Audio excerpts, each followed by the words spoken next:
You awakened the worst F grade power ever. A storage space of 1 cubic meter. The whole school laughed, calling you a walking box fit for labor. But they had no idea how terrifying space law truly was. If half the space covered your head, and the other half hung in the air, then it was forced shut instantly. That's right, it became a cut that ignored all defense. And if that 1 cubic meter was split into 10 tiny spaces, a cold machine voice echoed through Jiangcheng First High's Awakening Hall. Thousands of eyes landed on you at once. You wore a faded old uniform and walked from the corner to the stage, placing your hand on the awakening stone. In this world, beasts ran wild and class lines were brutal. The power you awakened almost decided how high you could climb, and even decided whether you and your family could escape the bottom. So at that moment everyone watched. But the stone's light was pitifully weak. A gray-white glow barely covered the surface, like a dying candle in the wind. The crowd first went silent, then laughter exploded. This counts as awakening. Gray-white light, what trash power? I've never even heard of it. It may not even be F grade. The recording instructor stared at the final words on the screen, then shook his head in disappointment and announced Lin An's awakened power. Grade 1 storage space. Added note, volume 1 cubic meter. The moment those words fell, the whole hall went wild laughing. A 1 cubic meter storage space. Isn't that just a little portable box? Even logistics would reject that, because it holds too little. Born from the slums, even his power smells poor. Mockery crashed in from every side. But you only pulled back your hand and looked at those cold words. No anger showed on your face, only dead silence. You knew very well, without real power, emotions were worthless. And right at that moment, a blinding golden light burst backstage, stealing every gaze in the hall. Young Master Zhao Ziyi, definitely S grade. It's Red Lotus wildfire. The Xiao bloodline is terrifying. Amid the gasps, the Zhao family's direct heir, Zhao Ziyi, walked on stage in flames. He wore a splendid uniform. His arrogance was undisguised. He was different from you. He was born at most people's finish line, and now he had awakened one of the strongest attack powers. From now on, resources, status and future would all favor him. Yet he did not enjoy the cheers. He walked straight up to you and looked down at you. A cruel smile curled up. Linen. Well, look who it is. The sewer rat finally crawled out. He raised a finger wrapped in fire and pointed it at your chest, mocking you word by word. Grade 1 storage space, 1 cubic meter. Actually, that fits you. When your poor little sister dies, you can use it to store her things. At the mention of your sister, your dead calm eyes finally moved. A cold killing intent flashed past. Zhao Ziyi caught that small change, and his smile grew even wilder. What? Not convinced? Trash like you. Even standing here breathing wastes Jiangqing's air. Then he turned toward Instructor Wang. His tone was an order, not a request. The school still has a poor student recommendation slot. I remember it was meant for him. Instructor Wang's face went pale. He whispered, by grades and evaluation. That slot was for student Linen. Not anymore. Zhao Ziyi spoke calmly, but it carried life and death. In Zhao Zai's school, I don't want to see trash like him still taking up resources. Instructor Wang still tried. This is against the rules. Rules? Zhao Ziyi sneered. Flames suddenly rose. In Jiangcheng, my Xiao family's word is law. The hall fell dead silent. No one spoke for you. Everyone just watched you. Some eyes held pity. Some were enjoying it. Some waited to see you break. But you did not break. You only looked up at Zhao Ziyi. Your gaze was terrifyingly calm, like looking at a man with no future. Zhao Ziyi hated that look most. His smile slowly disappeared, and he said darkly, good, I really hate those eyes. Get lost. Instructor Wang sighed and handed you a form. Sign it, it's your withdrawal request. With this power, school is pointless. Accept your fate. Go find factory work in East City. At least you can survive. You took the form, glanced at it once, then picked up the pen, and wrote your name in the blank.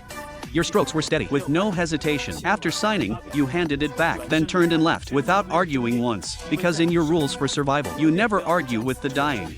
As soon as you left the school gate, the sky turned completely dark. Lightning tore open the clouds, and rain hammered down, soaking you fast. But you seemed unable to feel the cold, and only walked forward numb. Then, in your pocket, the cracked second-hand phone suddenly began to vibrate. You answered the call, and heard the hospital's cold notice. This is City First Hospital. Your sister Lin Xiao. Her cold ossification worsened. She's in intensive care. Within 24 hours pay 100,000 star coins for Union #1 medicine. If you cannot pay and stop treatment, then remove her from the ICU. 1,000 star coins. The number smashed into your mind. To the rich, it was just a number, but to you, it was an unreachable fortune. You spoke quickly, doctor. Please give us a few more days. I swear, but the call cut off. Only the cold tone remained in the rain. Your fingers slowly clenched, crushing the rain-soaked form into a muddy ball. The last patience left your face, leaving only resolve and madness. School was gone, your future was gone, and legal paths were gone too. But this world and its rules never meant to let you and Ningxia live. So you could only take it yourself. You suddenly turned around, toward the edge of the city, to the slums forgotten by light and order.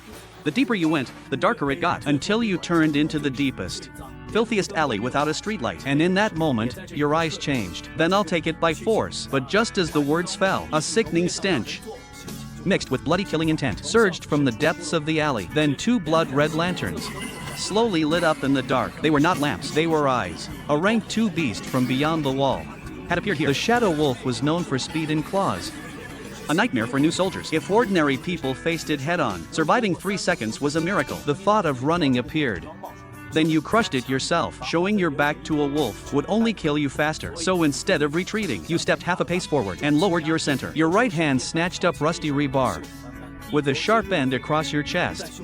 This was an instinct beaten into you in slum fight pits against a stronger enemy. The more you fear losing, the faster you lose. Only by looking harsher and crazier could you fight for one chance. Man and wolf faced off in the muddy alley. The next second, the Shadow Wolf moved. It lunged like a black blur straight for your throat. You could barely see it, and relied on hard-earned instinct, twisting hard right at the final moment. You dodged the throat strike, but your left shoulder and arm were still slashed by its claws. A chunk of flesh was torn open, and red blood sprayed out. Pain blackened your vision, but you did not back down. Instead, that pain lit the brutality in your bones. You roared and used the turn's momentum to stab the steel bar at its eye. The strike was fast and vicious, but you still underestimated rank 2 beasts. The Shadow Wolf twisted its head midair. The bar failed to pierce its eye and smashed into its hard skull. It sank less than an inch and jammed. The Shadow Wolf howled in rage and whipped its head hard. You lost your grip on the bar and were dragged down to the ground. Then came a real savage fight. You rolled with it through sewage and mud.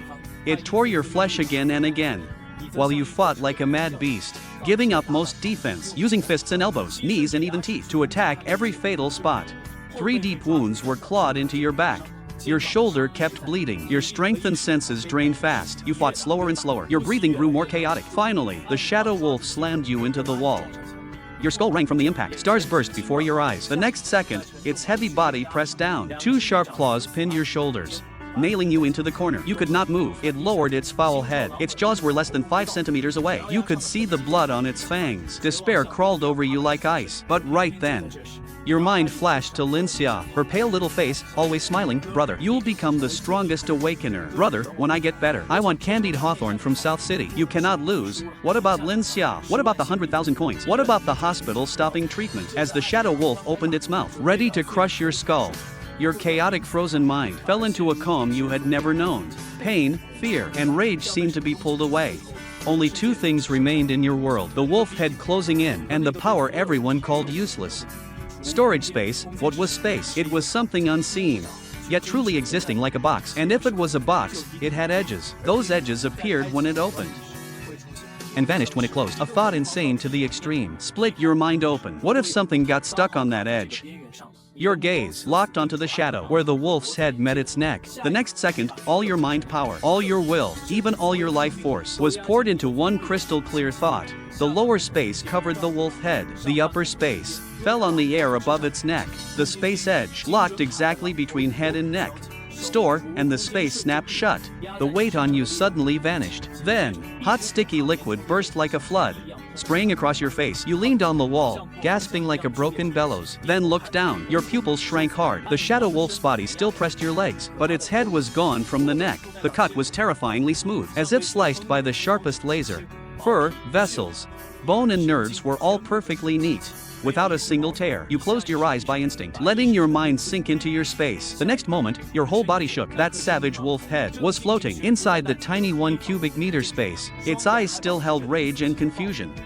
The cut was just as smooth as glass. You finally understood what made your power truly terrifying. It was never storage. It was the space edge itself. As long as something touched that edge, whether flesh, bone, or steel, space law would cut it apart.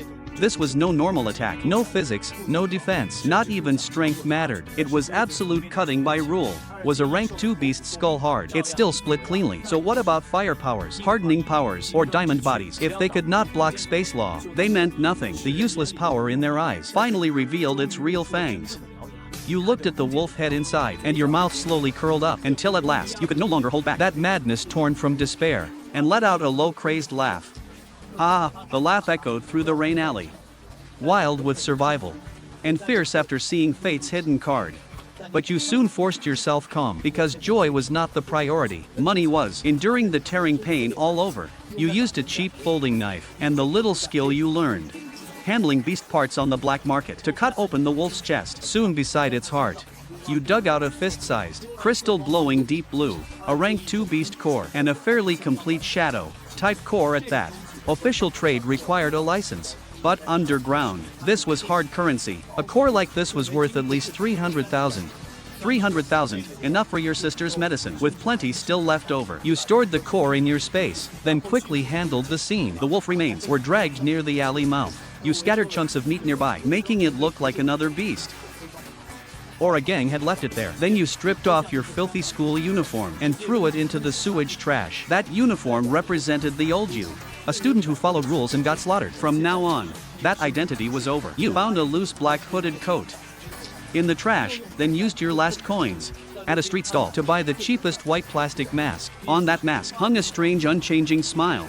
Hood up, mask on, a new figure appeared in the reflection. From this day on, there was no student named Linen, only a hunter walking through night and shadow. You gave yourself a new code name, 00, meaning you had nothing, and everything was beginning. Half an hour later, you reached Jiangcheng's largest underground market, the Black Gold Market. Its entrance hid deep in an abandoned parking lot. 2 big men stood at the door, their waists bulging, clearly hiding weapons. Seeing your smiling mask and worn-out coat, they instantly took you for an easy newbie. Stop. Scarface looked you over and snapped. Where did this kid come from? Wearing a cheap mask to act mysterious. Do you know the rules? The bald one was more direct and reached out to block you. Pay 100 coins for the search fee first. You stopped walking without saying a word. Your calm gaze swept across them both, then fell on the weapon at Scarface's waist. Less than a meter, just right. Seeing you stay silent, Scarface reached for his weapon, but before he could pull it out, your mind power had pierced the middle of the gun barrel's space. Open, edge covering the barrel.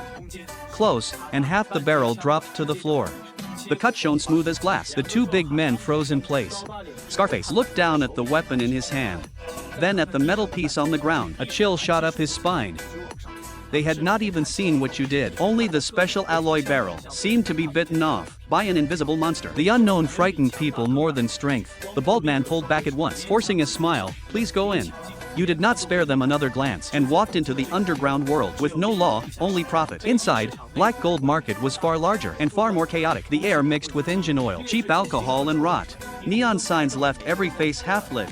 Mercenaries wore exoskeletons. Black dealers sold banned drugs. And in the corners, people traded intel and bounty lists. You wasted no time and walked to the market center, toward the grand 3-story building, the Black Gold Guild. Behind the counter, a heavy shopkeeper polished a gem.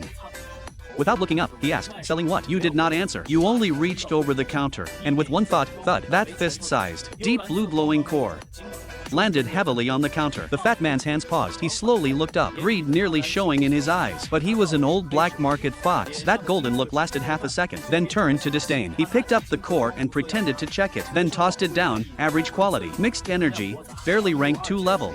100,000, take it or leave it. It's not bargaining, it was almost robbery. But you felt no anger and did not negotiate. You only gave a soft cold laugh, raised your hand and stored the core, then turned to leave. The fat man panicked. Only fools kept haggling forever. Someone who turned away like you knew the market even better. Wait, we can discuss the price. You did not stop. 200,000. You kept walking. 250, no higher.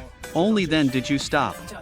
Turning halfway back, the smiling mask looked eerie under the light. 300,000 to an anonymous black card. The fat man's face twitched, but he finally agreed through his teeth. Soon a pitch black card, with no markings, was pushed in front of you.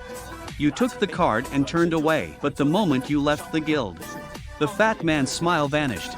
He gestured to a drinking brute, telling him to finish you off. The brute grinned and took 4 tattooed thugs, silently following behind you. You noticed those 5 tails from the start. More importantly, while walking, you tested a new use for your power. You picked up a small stone, stored it as you stepped forward. Then on the next step, released it in front of you. The stone kept the momentum from your run. and shot out like a bullet. In that instant you realized your space could do more than cut. It could store and release momentum. So, a cleaner counter-kill plan quickly formed. You deliberately led those 5 through the black market maze, circling again and again until you finally entered an abandoned underground third-floor lot. It was dark and remote, with no people and no cameras. Perfect for handling trouble. Just as expected, when you stopped, the 5 men surrounded you at once, blocking every path of escape. The leader held an alloy machete, his face full of cruel amusement. "Not bad, kid, you can run. Leave the card and hand over everything you have. We're in a good mood today. Maybe you'll suffer less." You slowly turned around. The white smiling mask looked strange under yellow light, yet you did not rage or threaten them. You only asked in a voice, calm and cold, "Are your heads worth money?" The brute froze for a second, then flew into a rage. He gripped the blade and chopped straight at your skull. The blade tore through the air with a howl. For an ordinary person, it would split head to chest. But you did not retreat. Instead, you stepped into the blade the instant it fell. The space edge swept across it first, and then the sharp front half vanished into thin air. The brute's hands went light, and his mist force pulled him forward, while you slipped within 1 meter of him. Space open, edge on the neck, space close. A dull pop sounded. The brute's fury froze on his face. His head and the tattoo on his neck vanished together. The next second, red liquid shot up from the severed neck. The headless body still stood, still leaning forward, before crashing to the ground. The air went dead silent. The other 4 thugs froze, their cruel smiles locked in place, leaving only pure terror. They had no idea what you did. They only saw a living man's head vanish just like that. Then someone finally screamed, "Ghost!" The 4 turned and ran, but you would not let them leave alive. Your foot pressed down, and you chased like a shadow skimming the floor. The closest one could not even look back. He only felt his neck turn cold. Then he knew nothing. The second fell. The third fell. The fourth fell. The fifth fell, without wasted motion. Each move was simple. Deadly, close range, cover and close. The whole thing took only seconds, and only 5 bodies remained, scattered across the parking lot. Red liquid spread quickly on the floor, like a fresh painting of hell. While you stood in the center, your black coat unstained by even a drop, you crouched down and calmly searched their bodies. A few minutes later, you stood. The haul was decent. Some cash, over 30,000 star coins, and a finely made military alloy dagger. You stored the money in dagger, then touched the black card close to your chest. 300,000, plus over 30,000. Enough, finally enough. Through that strange smiling mask, your gaze seemed to pierce the darkness, and see that pale face in the ICU. Those cold dead eyes of yours finally gained a little warmth. "Xiao, I can save you now," you whispered softly, and carefully placed the black card back. Then without staying, you turned and left, leaving the blood-soaked parking lot, deep in the dark. Less than 5 minutes later, rapid footsteps echoed in. The fat shopkeeper from Black Gold Guild arrived with over a dozen guards, holding energy guns, and stormed into the abandoned lot. "Where is he? Damn it. 5 against 1 and he still ran. When I catch that kid, I'll personally tear him." The fat man's cursing stopped the instant he saw the scene. The fat on his face trembled hard, and his tiny squeezed eyes bulged wide and bloodshot. 5 bodies, 5 separated bodies. His strongest thug, the leader with C-rank hardened skin, lay in blood like a broken sack. The cut at his neck was smooth as a mirror. A bone-piercing chill shot up the fat man's spine. With a thud, his legs went weak, and he collapsed into the cold, sticky blood. His lips shook, and his teeth chattered. "This cut," he pointed at the smooth neck, his voice full of fear and almost crying. "No burning, no tearing. This is space cutting. To use space law this precisely, and this terrifyingly. He must be peak secret rank. No, a world-class space master." The fat shopkeeper's mind buzzed and went blank. What kind of being had he provoked? When did Jiangcheng get such a killer? Night was deep, and the rain had stopped. You first stored the black coat, the smiling mask, and the stained military dagger inside your storage space. Then you changed back into the old uniform you had cleaned after finding it, and carried your faded school bag, becoming that ordinary-looking, somewhat skinny student again. But clothes could change. Your eyes could not change back. The boy who once carried shame and quiet endurance had vanished in last night's rain alley. Now your eyes held a cold sharpness that would not melt. Then you went straight to Juncheon First Hospital. At the late-night payment window, the nurse on duty was dozing off, but when you slapped the black card against the glass, she startled awake. Her impatient look had not even fully formed when you looked at her and only said, "I see you, Lin Xiao. Use the best special medicine right now. There are 330,000 inside. If it is not enough, I'll find more." Your voice was hoarse, but left no room to discuss. The nurse froze first, then looked down again at the anonymous black card, holding a fortune, then back at your cheap uniform. Her eyes filled with disbelief. A boy dressed like a poor student could casually bring over 300,000. That contrast left her speechless for a moment. But the card balance did not lie, so she quickly stood up and contacted doctors for top-level treatment. Half an hour later, the newest gene repair medicine finally flowed into Lin Xia. Only when her paper-pale face slowly regained a trace of color did your strained nerves ease just a little. The ward was quiet. You sat by the bed and fixed her damp hair. Your touch was gentle, and only in this moment did the violence and killing intent in your eyes slowly fade away, turning into clumsy tenderness. Lin Xia was your only anchor in this cold world, and also your reverse scale. But though she was weak from illness, her mind was still sharp. Her lashes trembled, and she slowly opened her eyes. Grabbing your hand, she asked if you had done something dangerous. She smelled the faint scent of iron you could not hide, and felt the chill around you. So different from before. Your heart clenched hard, but you still forced a gentle smile and rubbed her head like always, softly lying, "No, I only sold my school slot to some rich talented kid. Got some money to treat you first." Hearing that, Lin Xia's eyes dimmed. She knew what that slot meant to you, and knew how much you had sacrificed for it. So with red eyes, she whispered that she dragged you down, but you only tapped her nose and smiled like teasing a child. "It was just one slot. Losing it is fine. Even without school, I can still become the strongest. So stop overthinking. Just focus on healing. When you recover, I'll buy you South City's candied hawthorn." After Lin Xia fell asleep again, you tucked her in and watched her quietly for a long time until you left the ward. The last trace of warmth on your face vanished, replaced by killing intent colder than night. Zhao Zhe stole your slot and insulted your sister. That debt was about to be settled. The next morning, sunlight fell on Jiangqing First High Gate, but when it touched you, it seemed blocked by invisible cold. Like every day for the past 3 years, you walked in with your old bag. Only this time, you did not return to class. You went straight to administration and took a social martial exam form. Since Zhao Zhe stole your recommendation, the school's path was already cut off. So then, you would take a harder, riskier and more direct road. The social martial exam was dangerous. Those who joined had no background and gambled their lives for a future, or had been forced to the edge with no retreat left, and you were clearly the latter. But just as you left with the form, in the hallway, a piercing voice came from ahead. "Isn't this our former genius, Linen?" You looked up. Zhao Zhe approached with his lackeys, even holding a heavily made-up girl, his face full of smug pride. He looked exactly like someone who climbed high by stepping on bones, then turned back to mock the fallen.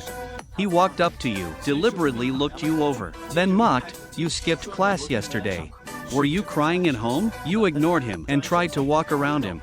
But Zhao Zhe grabbed your shoulder. Then his gaze dropped onto the application form in your hand. He snatched it and read the words. First he chuckled, then, as if hearing the funniest joke, he burst into loud laughter. "Social martial exam form. Look at this. A guy with level 1 storage space wants to take the public exam. Tired of living? Going to the wilderness to feed beasts." His voice was loud. So, students quickly gathered in the hallway. Some whispered that you must be shocked. Some shook their heads, thinking someone like you taking the exam was suicide. Others simply wanted a show, to see if after being crushed by Zhao Zhe, you would lower your head like before. In their eyes, your past silence and patience had long been mistaken for weakness, so they all believed this time would be no different. However, just when everyone thought that, Zhao Zhe threw the form to the floor, then lifted his foot with tactical boots worth tens of thousands of star coins and stomped down hard. He grounded back and forth while looking down at you, his tone vicious. "Trash should stay where trash belongs. This paper is your foolish dream. Crushing it is as easy as crushing an ant. If it were before, you might really lower your head, quietly pick it up, and swallow all the humiliation. But now was not before." You slowly raised your head. There was no angry roar, and no tears of shame, only terrifying calm. Those pitch-black eyes were like abysses swallowing light. The next second, without warning, a dull boom exploded through the hall. Your body sank slightly, and your right leg became a blur almost impossible to see. A full-force front kick slammed hard into Zhao Zei's stomach. That kick was too fast and too heavy. Zhao Zei's smug smile had no time to fade. His whole body looked like it had been hit head-on by a charging beast. His body curled like a shrimp as acid and bile burst from his mouth. Then his feet left the ground, and he flew over 3 meters. With a loud crash, his back slammed into the hallway display case. The whole tempered glass panel shattered, and countless shards flew out. The entire place fell silent. No one expected you to strike, and no one imagined one kick could leave Zhao Zei like that. Zhao Zei slid down, like mud from the broken glass, curling on the floor, his face deathly pale, in too much pain to even scream. You only drew your foot back, still standing in place, as if you had not kicked a person away, but simply brushed off dust. But this was far from over. From behind Zhao Zei's group, a silent, flat-haired, middle-aged man stepped out. His temples bulged high, and his aura erupted. The floor tiles cracked under the force of his step. An earth-level strength awakener. He was Zhao Zei's personal bodyguard, and a true hard man retired from the military. Kid, you've got nerve. With a furious shout, the bodyguard charged like a cannonball. His huge fist tore through the air, straight toward your face. The students around you panicked.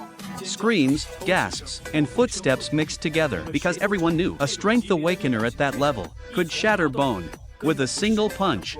But you did not retreat. Not only that, instead, as the fist nearly touched your nose, you stepped forward. To be precise, you did not charge. You moved like a drop of water, slipping strangely into his chest, straight inside the 1-meter range. The bodyguard froze, then sneered at once, because to him, close combat was where strength awakeners ruled.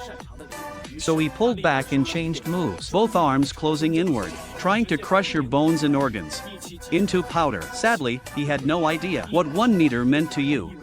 It was not close range, it was execution range. An invisible space ripple flashed. You did not make any extra move, only dropped one thought in your mind. Space open, edge over both arm joints, close. After a sickening crack, every teacher and student saw a scene they would never forget. The bodyguard's 2 arms, just 1 inch from touching you, were neatly cut off at the elbows. 2 thick severed arms with fists still held their closing posture as they suddenly left his body, then dropped onto the floor with 2 thuds. The cuts were smooth as mirrors. First came silence, then, as if delayed by half a second, red liquid gushed from the smooth wounds, and instantly splashed fan-shaped marks on the wall. The bodyguard looked down at his empty elbows, then at the twitching arms on the floor. His vicious face froze completely. Only when the pain rushed to his brain did he let out an inhuman scream and fall to his knees with a thud, rolling like livestock awaiting slaughter. The whole hallway was silent enough to hear a pin. Everyone was stunned because they had not seen what you did. Not even a clear power fluctuation was felt. An earth-level strength awakener's arms just vanished like that while you calmly stepped over the guard howling in blood and walked toward Zhao Zei. By now, Zhao Zei's courage had shattered.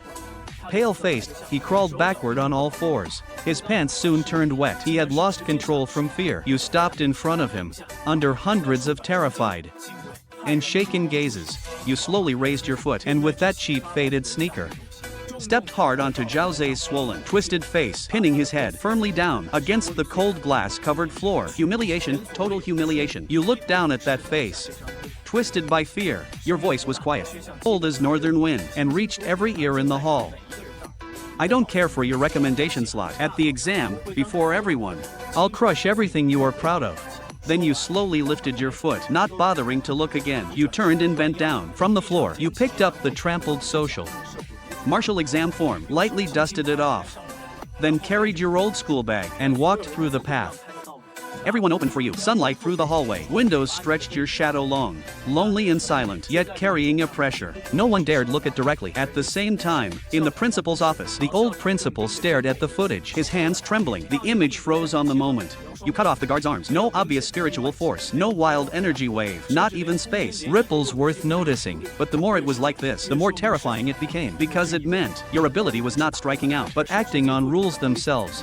The longer he watched, the more afraid he got. His teacup slipped from his hand and shattered on the floor. This is not level 1 storage space. This is space law made real. At that moment, he finally realized Jiang Cheng had produced a true monster. So he pressed the emergency button and ordered your 3-minute footage, sealed as S7 top secret data.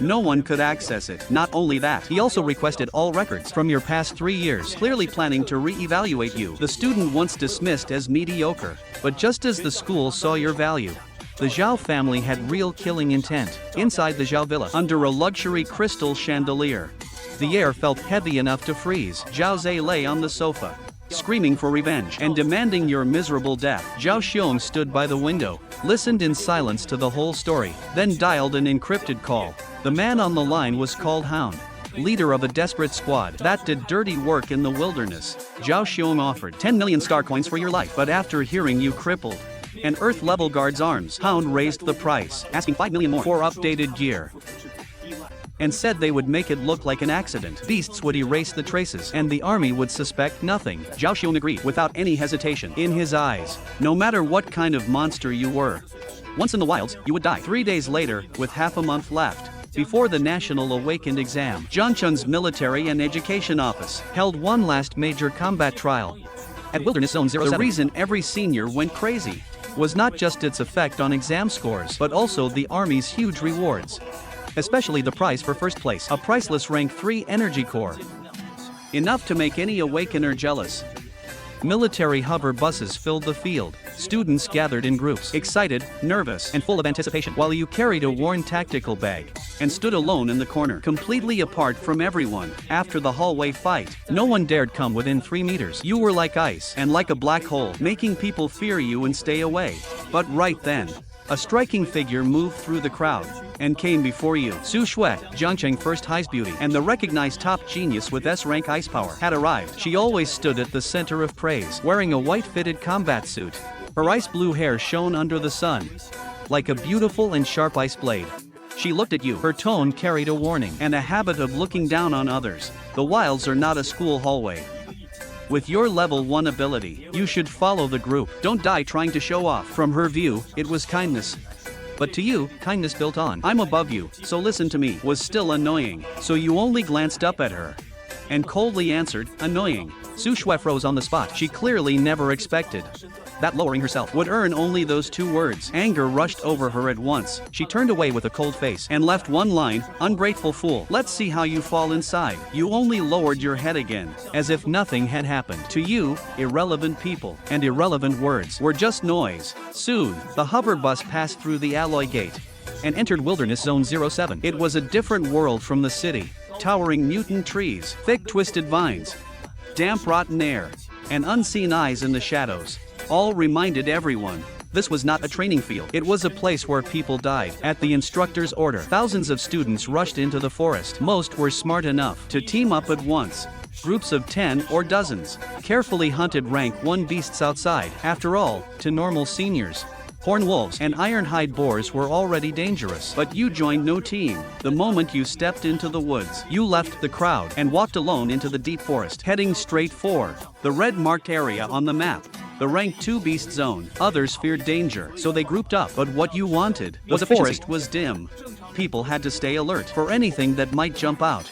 But your mind power had already spread like invisible radar. Within 100 meters, nothing could escape your senses.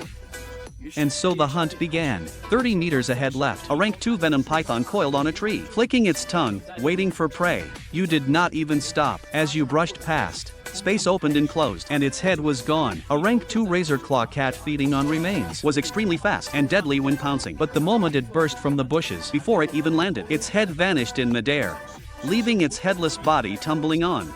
Then there was the defensive rank 2 rock, pangolin. Its shell could resist normal blades, but as it half emerged from the ground, shell and flesh together were cut cleanly in 2 by space. Each time you killed one, you carved out its core and stored it away.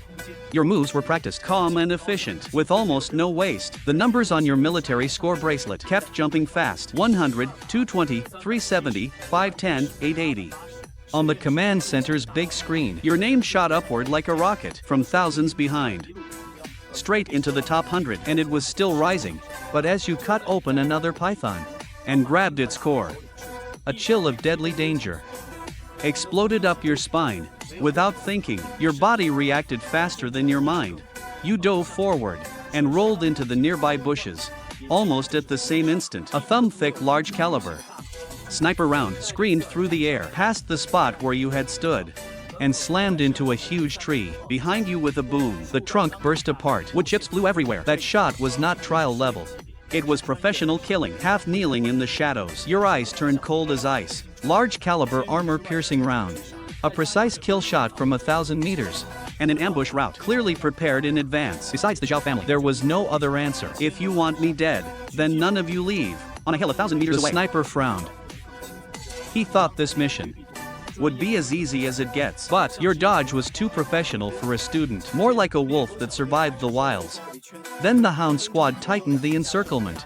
5 men split left, right and center, trying to trap you as fast as possible. They thought they were hunting. But the Ray Owl hunter never waited in the center. Your mind power had already locked their positions, distance, and movement paths. So instead of running, you slipped along the ground in shadows, into their weakest gap. Number 3 fell first. He held a tactical rifle, carefully clearing the area ahead, never expecting danger from above, instead of the front. As he passed a massive tree, you had already hung down from the canopy like a bat. The moment he looked up, you were within 1 meter. Space opened over helmet and head, then closed. The sound was almost too soft to hear. That hound member could not even shout a warning. Before everything above his neck vanished, you caught the body and leaned it gently against the tree without making a sound. Soon, number 4 came to check. He saw the strangely posed body with nothing above the neck. In that instant, his whole body went numb. Even his report carried a tremble.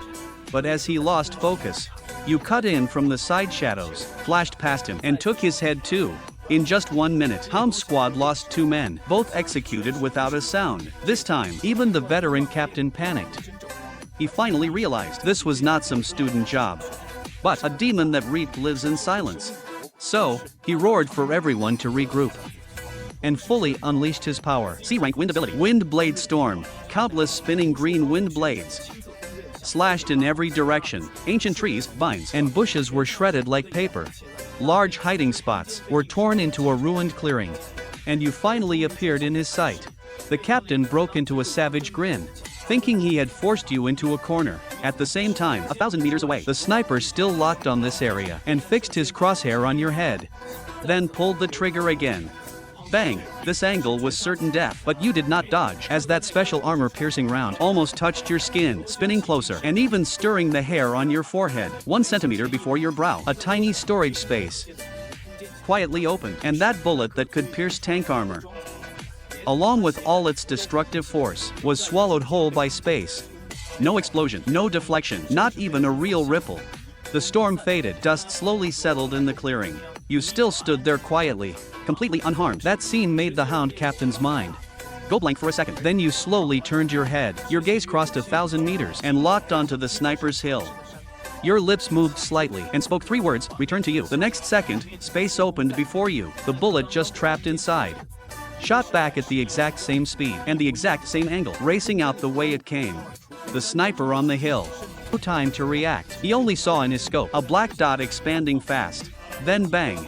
The high-precision rifle and its special scope shattered on the spot. The bullet he fired himself drilled into his right eye and blew his head apart. Only a short scream remained on comms. Then silence. At that moment, the Hound captain understood what he had provoked was not a skilled student, but a monster. So his first thought was not to fight, but to run, unleashing his wind power, as wild gusts gathered under his feet, while he formed his strongest defense. Wind arm shield. But the problem was, wind was an element. Space was the rule that carried it.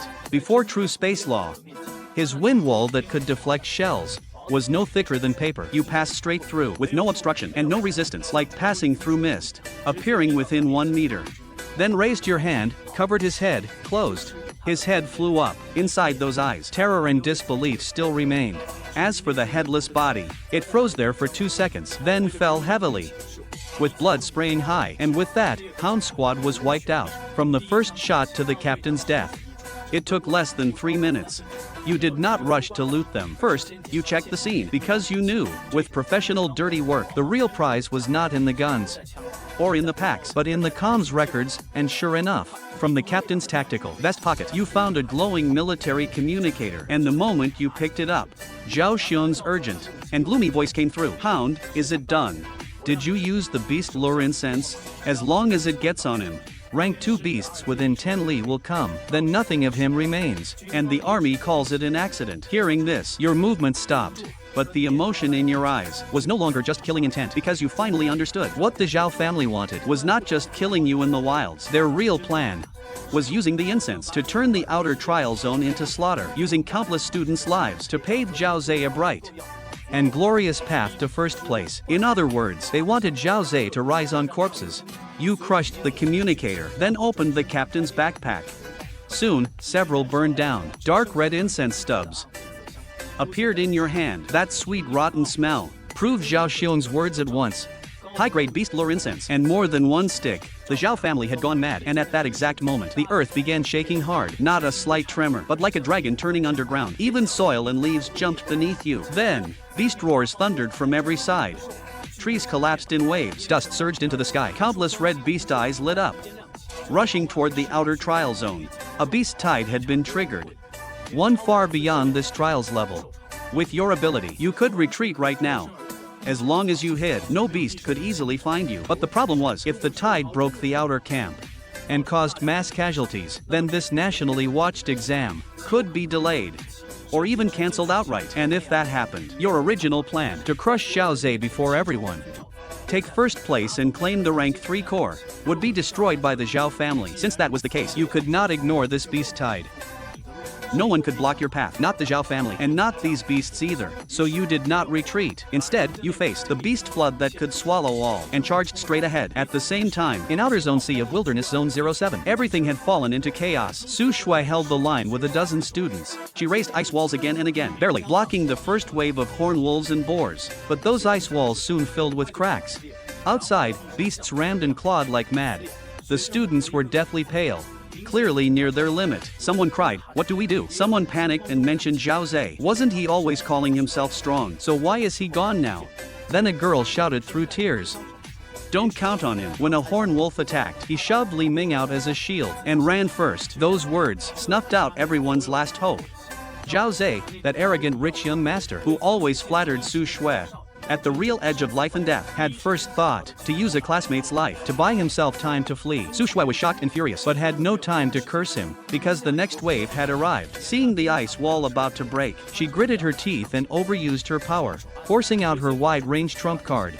Ice Age. An ice blue cold wave burst outward, covering nearly 100 meters in frost.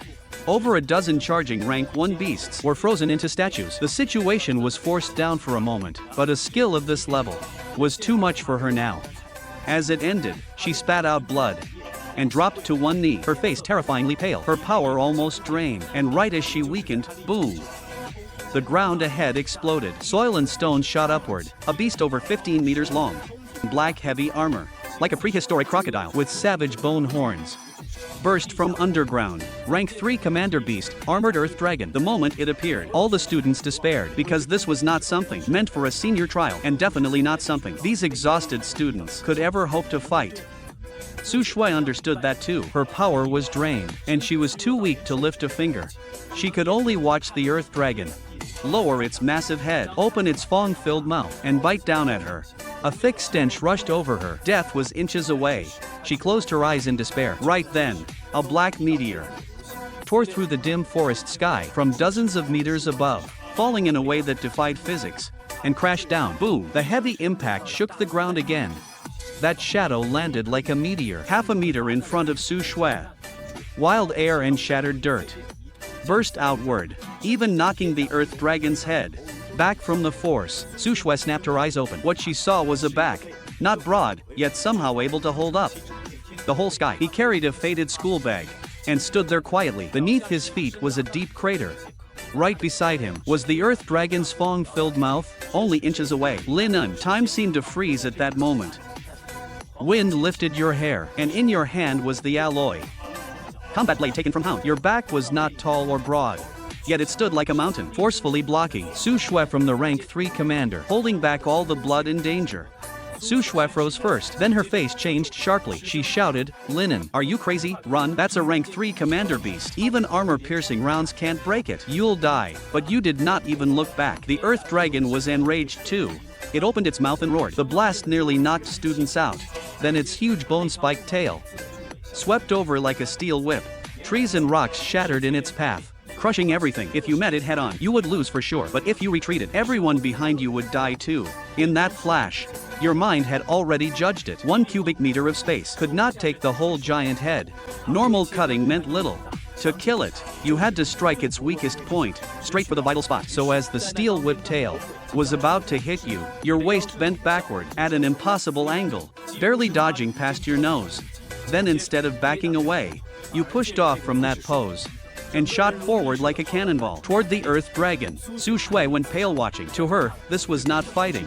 It was suicide. Sure enough, after missing with its tail, the Earth Dragon lifted a giant claw, like a small truck, and slammed it down. But just as the shadow covered you, your charging body dropped low into an extreme slide, slipping through the gap under the falling claw as it smashed into the ground, blasting a deep crater open. Su Shui saw it through her fingers and froze completely. Of course she knew the belly was its weaker point. But that was only relative. Its scales there were still absurdly thick. Normal attacks could not break them, but you never planned to pierce armor. Beneath the beast, space was tight. Stinking slime and mud dripped down. You steadied yourself and tossed away the useless alloy.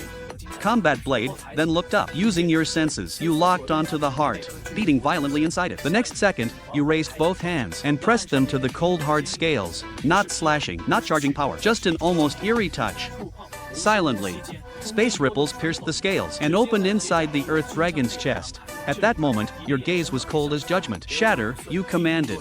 1 cubic meter of absolute dark space, wrapped precisely around its car-sized heart, then closed violently. With a muffled sound, an extreme slicing noise came from inside.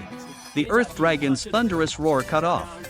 Its massive body froze as the madness in its red eyes quickly faded, leaving only instinctive confusion and fear. Its body looked unharmed, but it clearly felt the source of all its strength suddenly vanish. While it stiffened for that instant, you slid out from beneath it without even looking back. 2 seconds later, boom, the mountain-sized steel beast lost all support and crashed down, shaking the earth.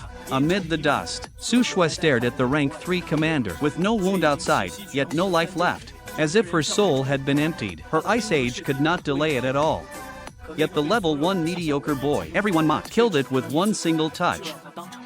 This was not a power gap, it was something she could not understand. You had already walked to the beast with one thought. A huge tire-sized Earth Dragon heart with a mirror-smooth cut dropped into the mud with a thud. You shoved your hand in coldly and soon pulled out a fist-sized, pitch-black, diamond crystal with lava flowing inside.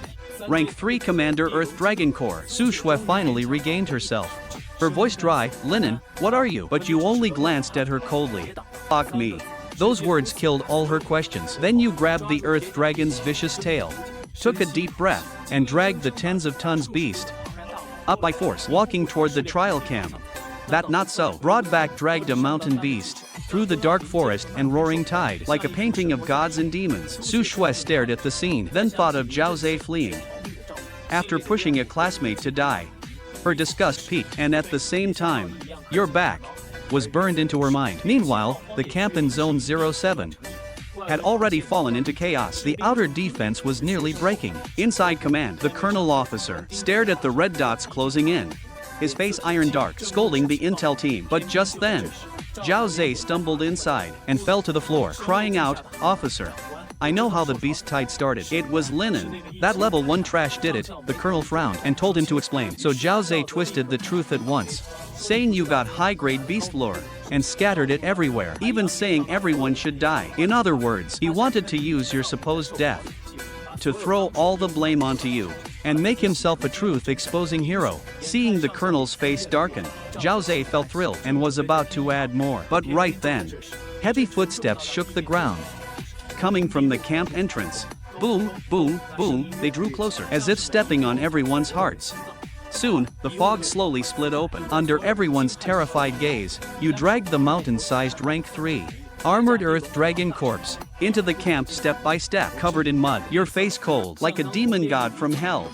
You ignored every stare and walked straight to Zhao Zhe, then through the hound squad's tactical backpack and the crushed communicator hard at his feet. The Xiao family owes me an answer. Are these your things? Dead silence drained the camp of life. The grief on Zhao Zhe's face froze, replaced by absolute terror. He turned pale as a ghost. He even blurted out, "You're not dead." After saying, he realized he had exposed himself You ignored him and kicked the bag open. Burned dark red incense stubs, Hound Captain's ID tag, and the faintly glowing communicator. All rolled out together. Then you pressed play. Zhao Xiong's urgent, gloomy voice rang through the whole camp. As long as it gets on him, rank 2 beasts within 10 li will come, then nothing of him remains. And the army calls it an accident. The evidence was undeniable. The crowd exploded. It really was the Xiao family. They wanted all of us dead too. Zhao Zhe, that scum. The colonel's face turned terrifyingly dark. But Zhao Zhe still resisted. He screamed from the ground, "You're level 1. How could you beat Hound Squad? How could you drag back a rank 3 dragon? This is all a setup." Hearing this, you finally gave a cold smile. Level 1, you raised your hand, showing a stained student monitor bracelet. So you mean, a level 1 happened to find your evidence. The next second, you cracked the bracelet, and a video appeared on the command screen. In it, a horn wolf lunged, but Zhao Zhe did not save anyone. Instead, he shoved Li Ming forward as his shield, then ran without looking back. The final frame froze on his excited, twisted, and vicious face. If the recording had angered them, this footage ignited killing intent. Zhao Zhe, give me my brother back. Trash like him should die. And right then, Su Shui arrived with several girls helping her. Her face was pale, but she still testified, "I can prove it." Zhao Zhe abandoned classmates and fled alone, and Linen saved us all, with an S-rank genius testifying. Zhao Zhe's last struggle was crushed. The colonel took a deep breath, then turned and ordered, "Arrest Zhao Zhe. Detain him for military court, highest trial."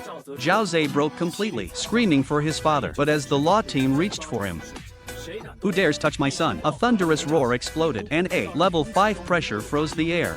Sweeping over the camp, students dropped to their knees. Weaker ones fainted outright. Then a lavishly dressed middle-aged man appeared before Zhao Zhe, shielding him behind. "Zhao family head, Zhao Xiong." He ignored the evidence below and stared at you with rising killing intent. "Brat, you slander my family and ruin our name. No one can save you today." Before he finished, a giant energy claw came crashing down toward your head. Is level 5 strong? You stood still, without the slightest fear, only a fully awakened urge to destroy. Your space quietly warped before your brow, ready to risk heavy injury, just to cripple Zhao Xiong's arm. But at that critical instant, insolent, a roar even more dominant burst out in front of you. At some point, the colonel had stood before you. He made no fancy move, only threw a simple punch. And then, Zhao Xiong's energy claw shattered.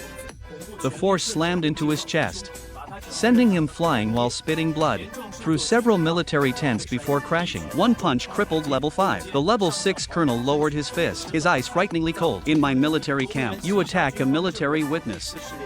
And this trial's first place. Zhao Xiong, do you want your clan buried?" With that sentence, the Zhao father and son were doomed. Soon, Zhao Xiong and Zhao Zhe were dragged away. As for the Zhao family's planned conspiracy, it collapsed in front of everyone. The camp was silent. When every student looked at you, shock had turned into awe. And even fear. When the colonel turned to you, the anger in his eyes had faded, replaced by undisguised admiration and heat. "Linen, you killed the armored earth dragon, exposed the criminals, and saved your classmates.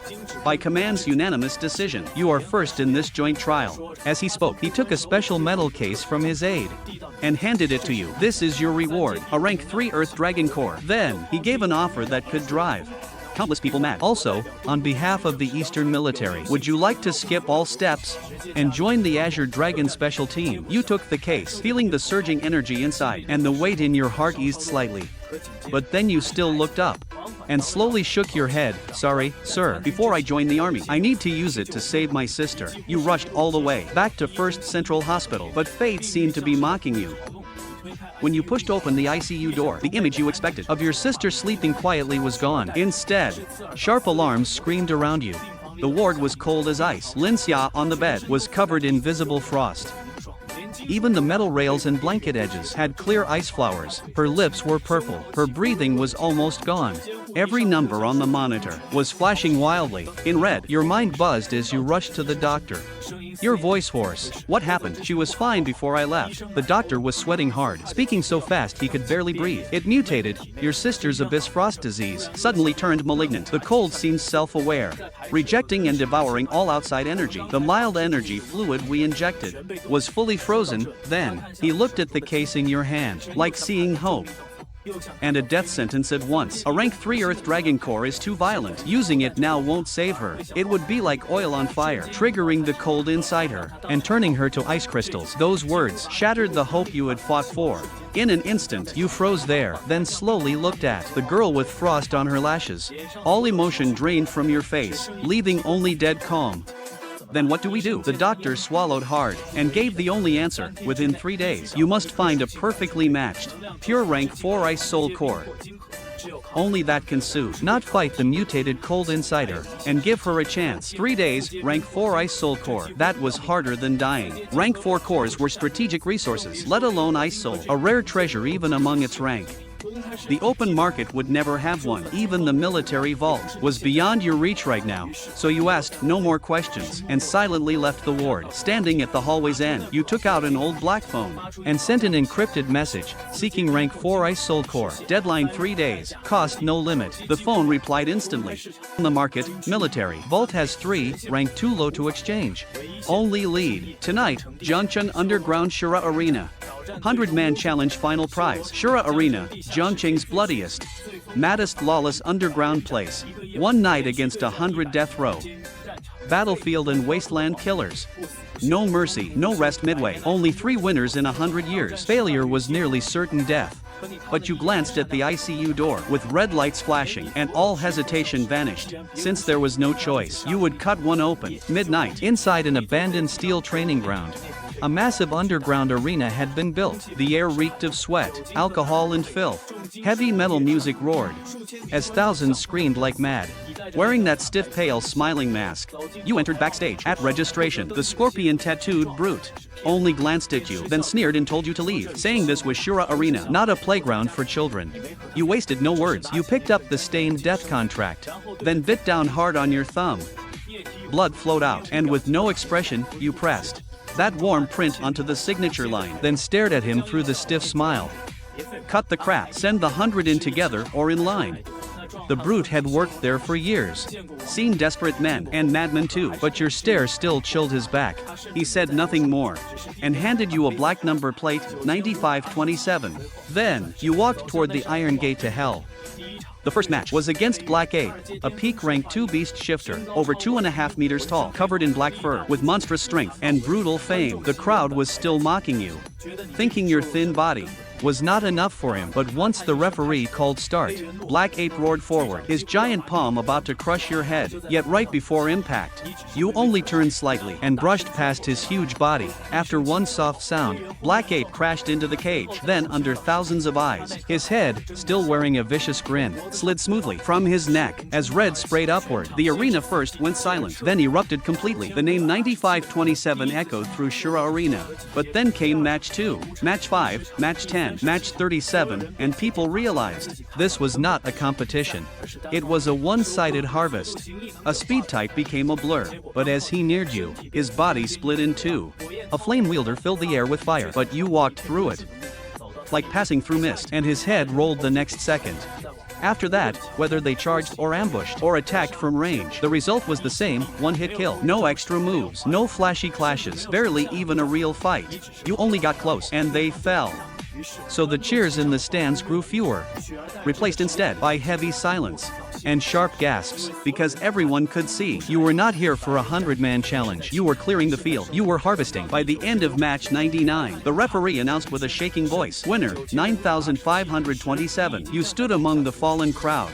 Red spread beneath your feet. That pale smiling mask had been stained dark red. Yet you stood there, your breathing never once disturbed. The whole Shura Arena was silent. At the same time, inside the top luxury box, arena owner Jin Yi looked terrifyingly dark. That rank 4 Ice Soul Core was placed here by a big shot as a bloody lure. No one ever meant to give it away. But now, you were one step from taking it. Jin Yi sneered and pressed the red button on the wall. Activate scavenger protocol. Send in Titan. With a rumbling sound, inside the octagon cage, the gate to the final challenge, made of special alloy, slowly rose as an aura.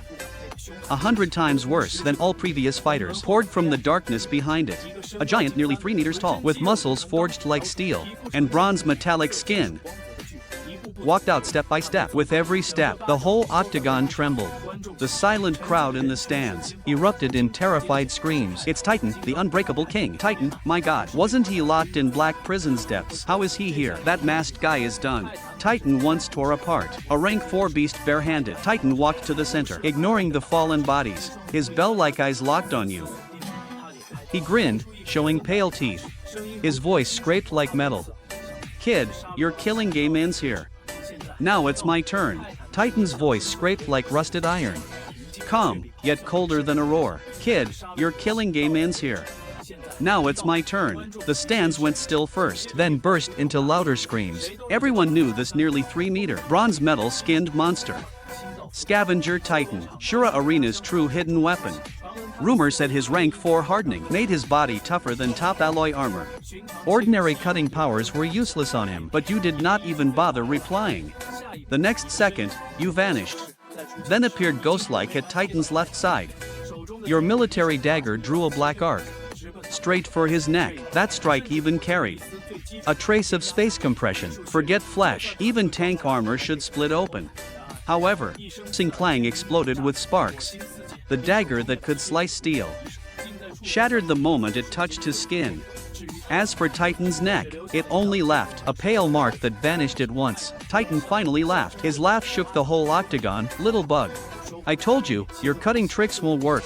Before he finished, he punched backhanded. No flashy energy, no complex move, only pure power, terrifyingly condensed. Too fast, you clearly saw the path.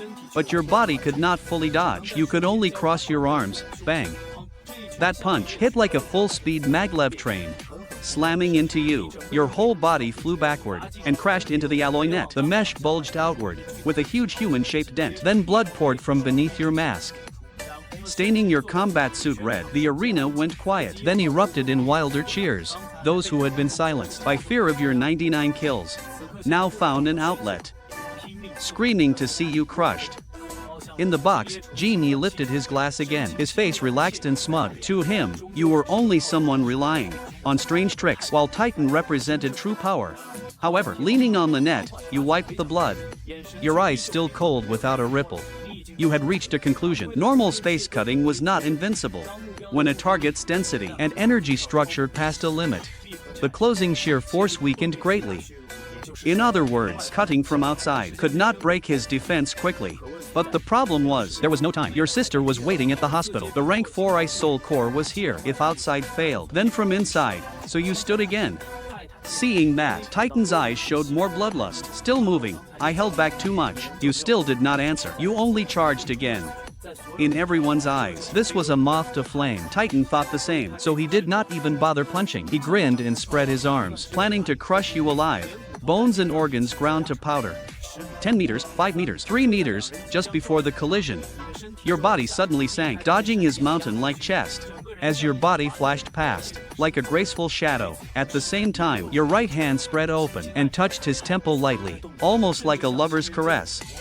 Titan's crazed smile had not faded, but in your eyes, only cold madness remained.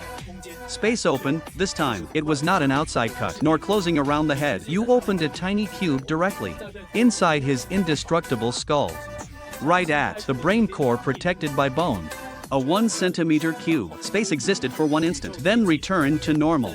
In less than a blink, creation and collapse were complete. Titan froze, his eyes, expression and movement all locked still. Then, a thin line of red flowed from his left ear. Then his right ear, nose, eyes and mouth. 7 streams ran down his bronze face, forming an eerie pattern. The next second, his mountain-like body fell straight down, smashing into the octagon floor. Rank 4 body enhancer, Scavenger Titan, died on the spot. The whole Shura Arena seemed to be muted in an instant. The music and screams stopped. Every expression froze. Thousands of eyes stared at the body bleeding from every opening, then at you standing beside it. No wound, no clash, only one touch, and the monster fell. After a short dead silence, a rich man's glass hit the floor like a switch had been pressed. The whole arena exploded. Countless viewers screamed and rushed out, but you ignored the chaos. You looked up, past the crowd, toward the luxury box above. Your wounded voice was slightly hoarse, yet cold and clear. The 100 are done. Bring the rank 4 Ice Soul Core. As your words fell, the crowd froze for a beat. Right, you had one. The 100-man challenge was complete. By the rules, the prize was yours. But Genie never planned to follow rules. He stood at the mic. His cold laugh echoed through the arena. 95-27. You really surprised me. But did you think your little tricks could fool everyone? Titan's body was harder than armor. Yet he fell silently, without a proper wound. That is clearly curse killing or forbidden nerve poison. So you broke the rules. Under Shura Arena law, if a challenger cheats, the result is void and the prize is seized. At those words, the arena erupted again. Everyone understood at once. Genie wanted more than the core. He wanted your strange secret that ignored defense and killed in one strike. Then he pretended to be generous and added, "But I can spare you. Hand over your secret and I'll let you live. I may even make you my most valuable dog." You stood there and slowly looked up. At that moment, the last of your patience for rules shattered completely. You followed their game and fought through pain and blood. But now the dealer said you won. Yet I won't accept it. Then there was nothing to say. You only gave a soft laugh. That laugh enraged Genie completely. He ordered, "Take him, dead or alive. I want his secret." The next instant, 8 alloy gates around the octagon rose together, squads fully armed, in black exoskeleton armor, carrying Gauss kinetic rifles, poured from the darkness like a tide. Dark gun barrels and blue glowing sights locked on you at the same time. 100 men, each one a veteran who had seen blood. The stands collapsed into panic. Survivors smashed at the doors. Everyone knew, once the arena's scavengers were deployed, this place became a slaughterhouse. You stood at the center, slowly dropping the broken dagger fragment. Since they would not follow rules, then your rule was the rule. Fire, the captain ordered. Over 100 Gauss rifles roared. Fire lines and alloy rounds tore through the air from every direction, weaving a death net that swallowed your figure whole. Smoke, fire, and shrieks erupted together, but when the gunfire stopped, you were still standing there without a single wound. The space within 1 meter around you had twisted into a strange funhouse mirror shape. Over 1,000 alloy rounds that could pierce tanks were swallowed into that warped zone, hanging in midair like bugs sealed in amber. Their kinetic force was forcibly locked, and after squeezing and grinding together, the bullets even glowed red hot. All the private soldiers froze. They had seen bulletproof skin, energy shields, and bodies that could tank bullets. But never bullets stopped in midair.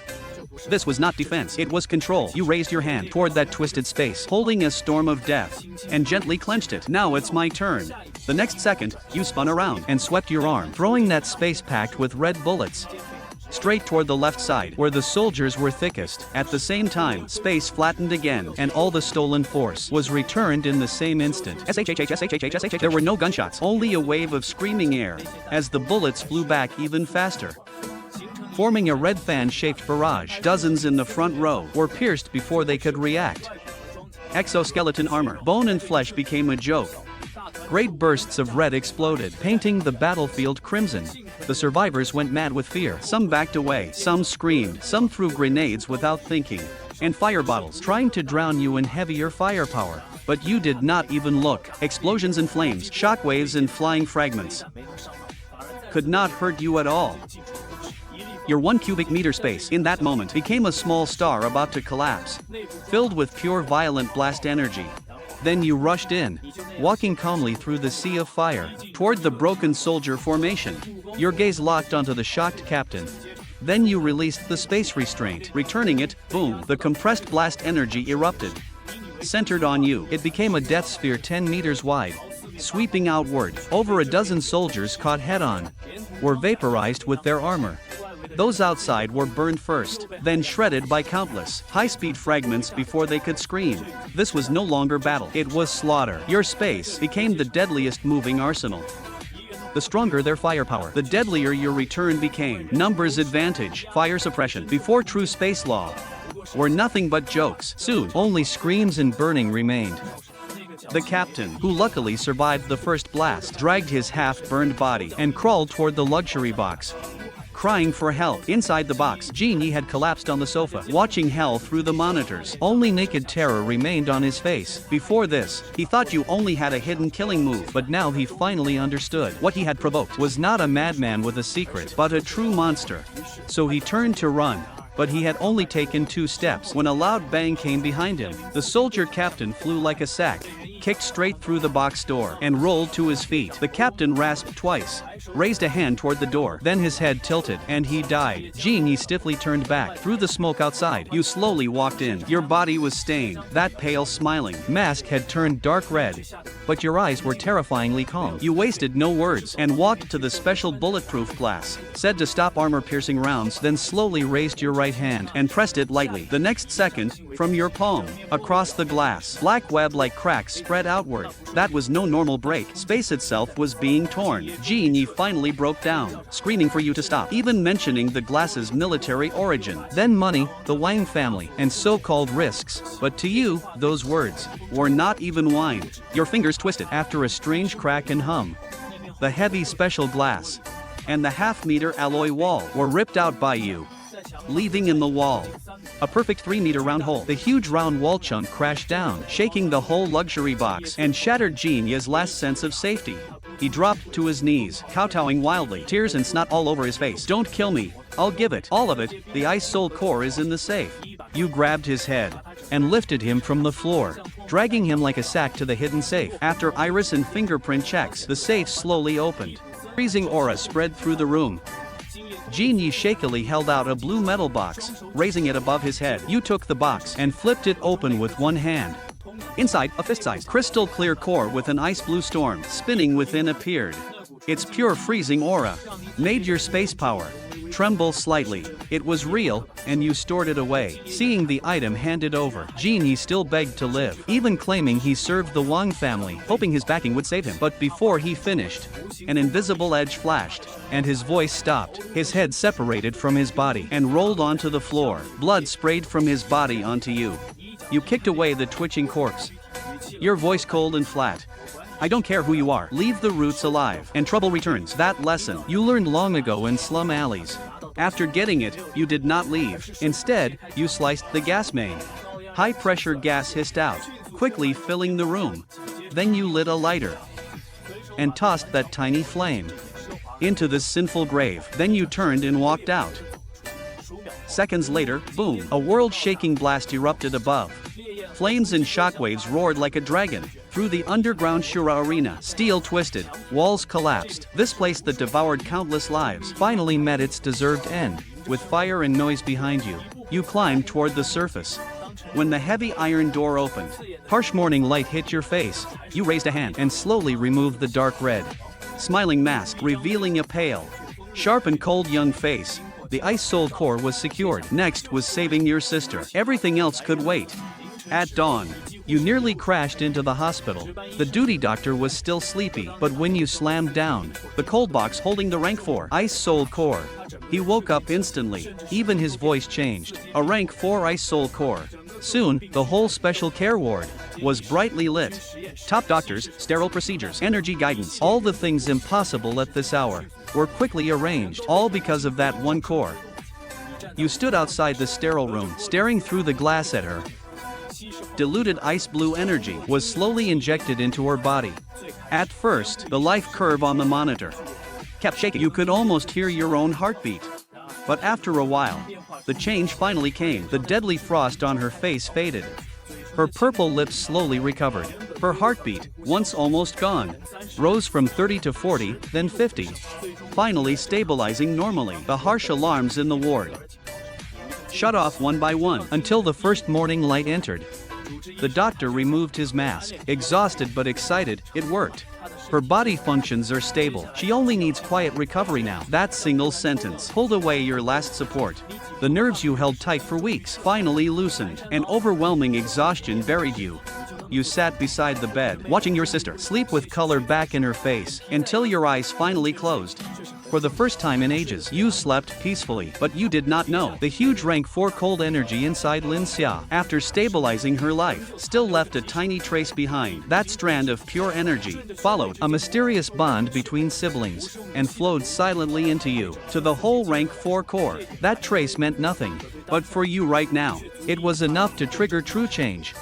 After who knew how long, you woke with a start. First came sharp pain, like a steel needle twisting in your mind. But then, that pain was covered by a soul-lifting pleasure. You clearly felt, deep in your mind, the invisible wall that had limited your space power was shattered by the foreign energy. Your mind range broke through, space control surged. You checked your ability core, and your breath stopped for a moment. Your former 1 cubic meter storage space was being torn open by an invisible hand.